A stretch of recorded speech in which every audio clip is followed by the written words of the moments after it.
கிறிஸ்துவுக்குள் பிரியமான அன்பு சகோதர சகோதரிகளே, தேவனுடைய பிரதான கிருபையினால் நாம் தொடர்ச்சியாக தியானித்து வரும் 93 நாட்கள் நினைவு கூறுதல் தொடர் தியானத்தில் இன்று 67ஆம் நாள். இன்றைய நம் தியானத்தின் தலைப்பு நினைவு கூறுதல் வருடாந்திர அனுசரிப்பு.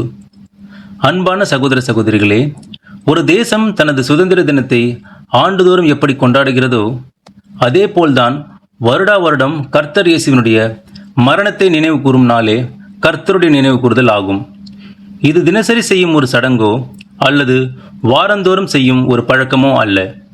மாறாக ஒவ்வொரு ஆண்டும் பரிசுத்தமாக கடைபிடிக்க நியமிக்கப்பட்ட முக்கியமான நாள். உலகிலுள்ள எந்த ஒரு நாடும் தனது சுதந்திர தினத்தை தினமும் கொண்டாடுவதில்லை.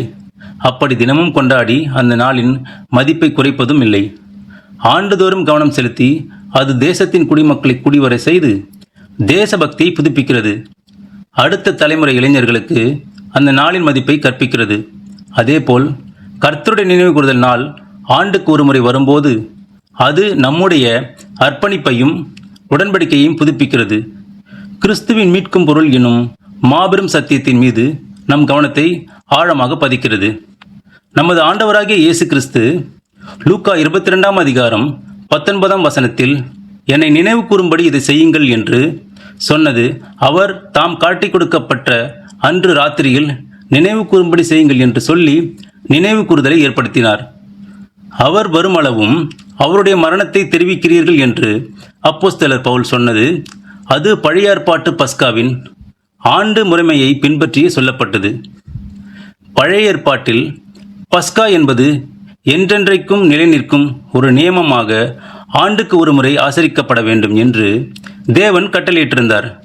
நிழலான பஸ்கா ஆண்டுதோறும் கட்டளையிடப்பட்டிருக்க அதன் நிஜமும் ஆண்டுதோறும் அதன் சரியான தேதியில் நடைபெற வேண்டும்.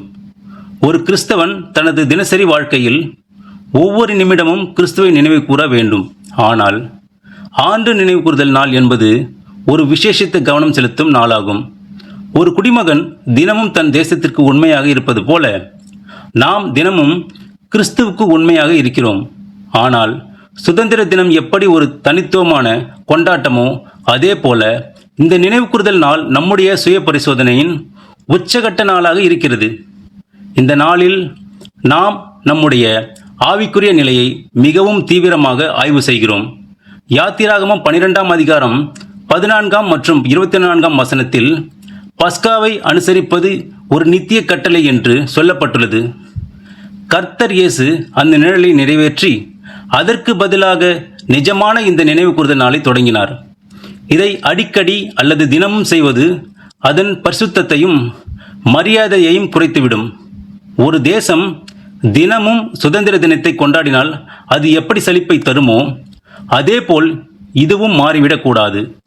ஆண்டுக்கு ஒரு முறை வரும்போதுதான் உலகம் முழுவதிலும் உள்ள பரிசுத்தவான்கள் ஒரே நாளில் அந்த உன்னத பலியை நினைவு கூற முடிகிறது.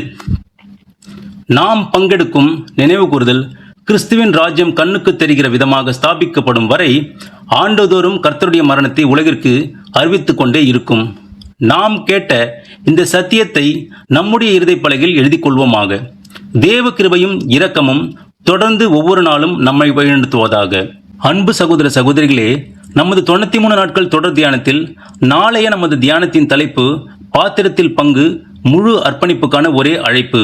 இதற்கான ஆழமான சத்திய விளக்கத்தோடு நாளை நாம் சந்திப்போம்.